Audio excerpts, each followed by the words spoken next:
Zell boy army, how are we getting on? Let me know how you got on this weekend. Ultimate team of the season. What did you finish on? I stopped at Elite 3. I was 14-0, winning 4-0 in a game. And yet again, the EA servers DC'd me. Internet was fine, stream was fine. At that point, I just lost really any care. And I ended up stopping at 23 wins. Pretty disappointing, but team of the season has been a little bit ruined for me in terms of weekend league because I just keep getting DCs and my internet's fine. But let me know how you get on. What players are you hoping to get, bar the obvious like CR7 from the player picks? Today's video, we're looking at super subs.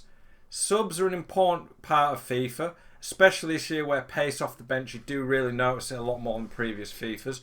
I've talked about subs before, so I'm going to show you some of the best subs in different positions and a bit of my thought process behind how to use subs. But before we get there, this SBC's come out.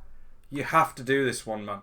Even if he doesn't fit your team, this guy would be a great super sub if you're not going to put him in your team. But he's like 150k, and that's before you use a red pick. He's insane. He's probably in the top 5 defensive midfielders in the game, if not very close. 4-star, 4-star. Outside of the foot shot tray, with an anchor, becomes very good. He's just an animal, insane on the ball, insane passing. I'm amazed they've put him at 150k. If he was 300k, I would still think it was okay value. 400k, still probably would do him. 150k, it is ridiculously cheap. He's got so many great links being La Liga and Real Madrid. It just doesn't make sense not to do him. I had a quick look at the other SBCs. There's none of these that I think are good enough for the price to be doing them, in my opinion. But we're going to move on into the video. We're going to look at defenders first. Appreciate you boys watching this video. If you like this type of content, please like, comment, subscribe if you're new around here. Let's get into it.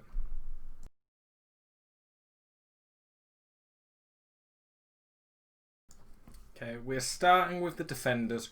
When it comes to impact subs at defenders, it's not really my philosophy to ever sub defenders on. But I've still given you a bunch of options because I think it's important to have at least one fullback and at least one centre-back on the bench just in case you need to sub them later on. Some people have a 5-back formation they might change to. If you've got a centre-back who's really low stamina and you're winning, you might want to put an impact sub on. But it's more so just in case you have that game where you get a red card. I've played people who get a red card and they don't even make a change. Whereas if you get a red card at defence, it's vital that you have a defender to bring on. One of the things that people don't always realise about substitutes is that they start on roughly 5.5 to 6 chemistry. That's if you have 100 team chemistry. But subs on the bench, for me, they need to have high pace naturally, because if they don't have good pace, then they're not going to get much of a chemistry boost. So if you bring on someone with 80 pace, they're going to play like they've got 80 pace and they won't be that great.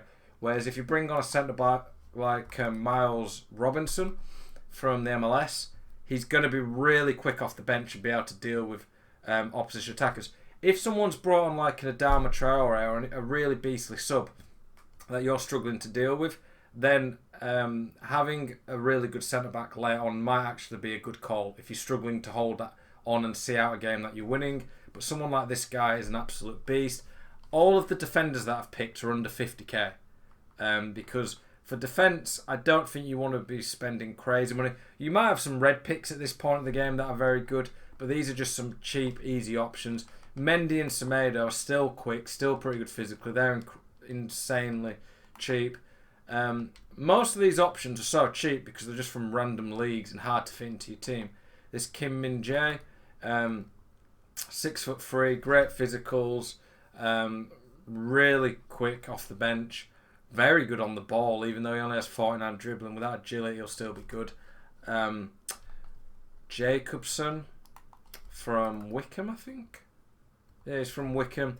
Quick, good physicals. I like good physicals and being good on the ball for a fullback off the bench. Tang Miao, quick, good physicals. You'll see all the fullbacks I'm going to recommend are really quick off the bench with good physicals, good on the ball. That tends to be the meta for the good fullbacks this year. This guy's a versatile one who you could bring on at CDM. He doesn't really have the weak foot, But off the bench, he'd still be a good box-to-box CDM who's got great physicals, decent on the ball, good defending, very good passing, can shoot still.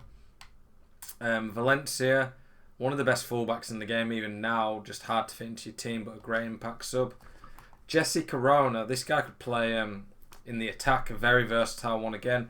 Don't get how his defending's this high, but yeah, he's 5-star, 5-star. He could play, if you want subs who are versatile, which can be quite useful. Some people like to bronze bench. I don't believe in it, but having versatile subs who can play a few different positions is always nice. Corona's one of the players who can do that. Grimaldo, very good left back. Quite a few people got him in player picks early on. And then this Murillo is a bit of an animal as well. 4-star weak for good work rates, quick, physical beast. You can see what I'm generally looking for at defence. I would not be putting a lot of coins into impact subs at defence. The only occasion I would ever use them would be late on if I'm trying to hold out on a game. They've brought on impact subs and I'm really struggling to defend when I'm winning, or if I get a red card.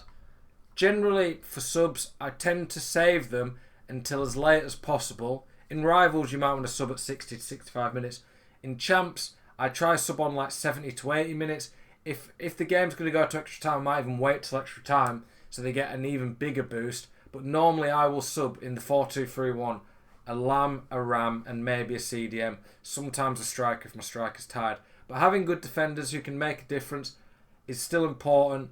And these are some cheap beasts that I've picked out. We're going to look at midfielders next. It's mostly going to be CDMs that we're probably going to look on. Maybe I think we'll save the Lam, Ram, Cam, striker for the attackers. But we're going to look at some box-to-box midfielders who are going to be good off the bench for you.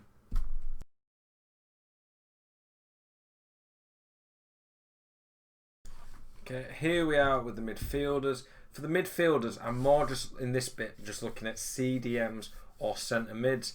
This is arguably, these guys are going to be some of the most versatile ones. I've only put people who've got 85 pace plus, and I've left out any SBCs that you can't do anymore. So for example, when we get to the attackers, lots of people will still have Kent. Yes, Kent is great, but because you can't do him anymore, if you didn't already do him, he's not going to be in this video. For this, everyone's going to have 85 plus pace because you need good pace to get in. Starting from the cheapest all the way to the top. If you want an out-and-out beastly CDM for free, then Storyline Matuidi is pretty good. I mean, he has pretty good links anyway. He just isn't that good going forward and the weak foot. I think Draxler is definitely the best option in the Storyline card. Really well-rounded card. This Rojas, probably you'd be better just going for Fernandez at this point. But this Rojas, when he came out in particular, was amazing. Still very good value. Palacios, again, very good. 4-star, 4-star. Good enough to play still, I'd say. This Fernandez is probably my pick of the midfielders. He is probably not far off top 10 CDMs in the game anyway, if you can start him. 6 foot, 4-star, 4-star. Insanely quick, great shot. Some of the best passing stats in the game. His dribbling is very good, 97 dribbling, 95 agility. Very good defensive stats, and his physicals are probably better than 88. It's just the jumping, which is irrelevant, that lets it down. This guy is like 50k, even has the finesse shot trait. I don't get why he's so cheap. He's left-footed as well, which a lot of people might not realise. If you got a cheap team and you can fit him in, even on 8 chemistry, that guy is insane value. Donny van der Beek, very good 3-star. 3-star though lets him down a bit, but a very well-rounded card. Very good finishing as well. Outside the foot shot trait. This card, in a lot of ways, bar the ability on the ball, is about as good as Modric. Just isn't as good on the ball, obviously. He's better across the board in a lot of other areas. Very good card though. Surprised how good that Van der Beek card was. When I play against him, he's a nightmare. When it comes to the midfielders, I don't tend to sub a CDM off unless he is really tired. So in my team, AY tends to get fairly tired if I go to extra time. So in my team, I have Fekir off the bench, who for me is a beast, but he's quite expensive, so I won't put him in this list. I want someone who can come on, who's got good physicals. They're going to be quick, but they're also good enough to score a goal if needs be. Kovacic, not the best at shooting.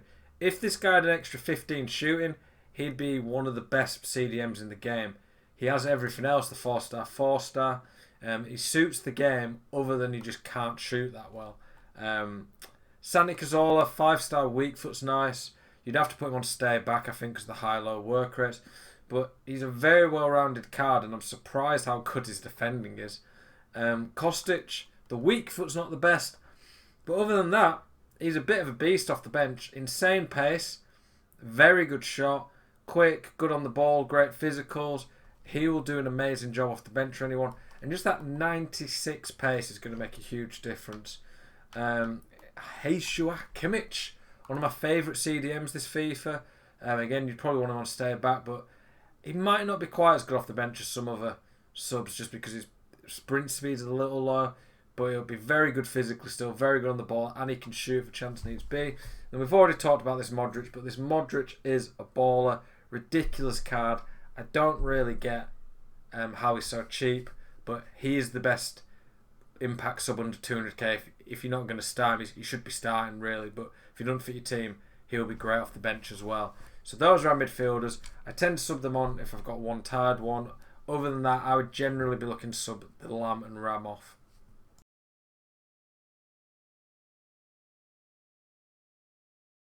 Here we are, boys, with the final bit. Probably the one you're most looking forward to. The attackers. Got quite a good set of players here. I think Martinez is the most expensive at 230k, I think, at the moment. But 4-star, 4-star. If you had 5-star weak for this guy, would genuinely be close to one of the best players in the game. He's got ridiculous shooting. Long shots doesn't really matter on the game. He has the outside the foot shot trait. He's rapid. Great physicals.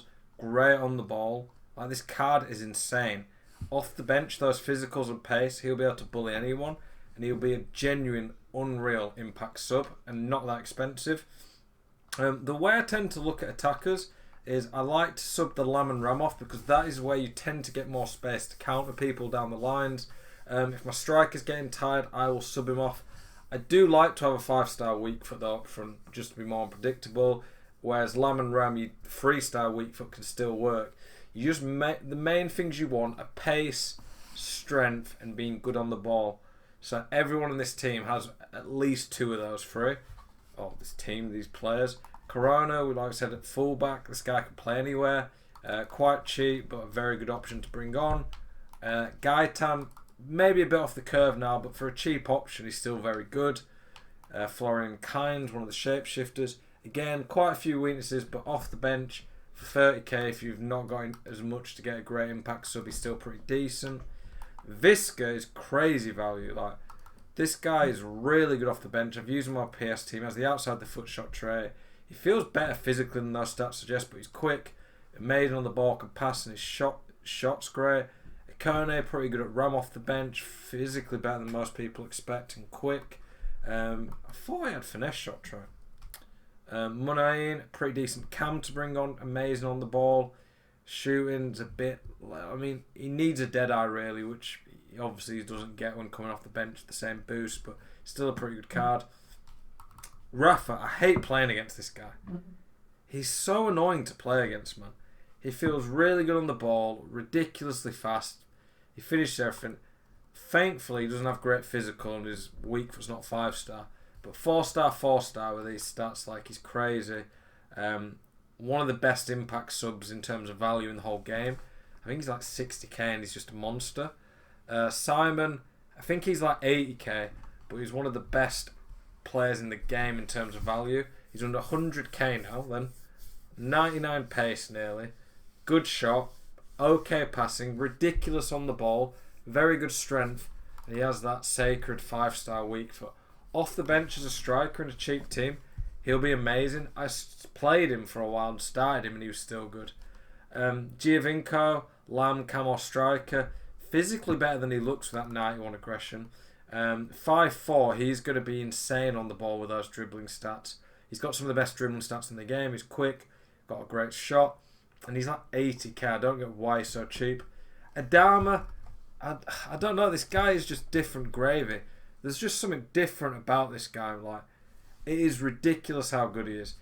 He's great on the ball, and he has that. I don't think any other player that I've seen on the game has it, and I might be wrong, but 99 acceleration, sprint speed, and strength. He's the definition of beast off the bench, man. Like, he just wins so much stupid stuff, and his running fake shots out wide are amazing. Against some of the best players in the game, if you bring him on, Adama can still terrorise, and lots of pros love this card off the bench. Osimhen feels a little bit like Adama, not quite as quick, but way better technically. Very good sub to have off the bench, I'd say. Neymar as a cam, still an unreal card. Neymar's still insane on the game, even off the bench. He's the best non-special card in the game. And then we've finished with it. I would ideally not be subbing these guys on until 70, 75 minutes. If you're in champs, someone as late as possible, because the impact they can make when defences are tied, especially if you're against someone who's gone team press, is massive. These guys can terrify opposition. If you've got a bigger budget, then someone like Carlos Tevez' tots could be pretty good. But these guys, I think, considering they're only going to be on the bench, are crazy value. But make sure you don't forget to use your subs. They can be game winners. They can make a big difference. Trust me on this, boys. You will not go wrong with the cards I've picked for you today. Hope you've enjoyed the video, boys. Thank you very much for watching. Have a spicy one, and I'll see you tomorrow.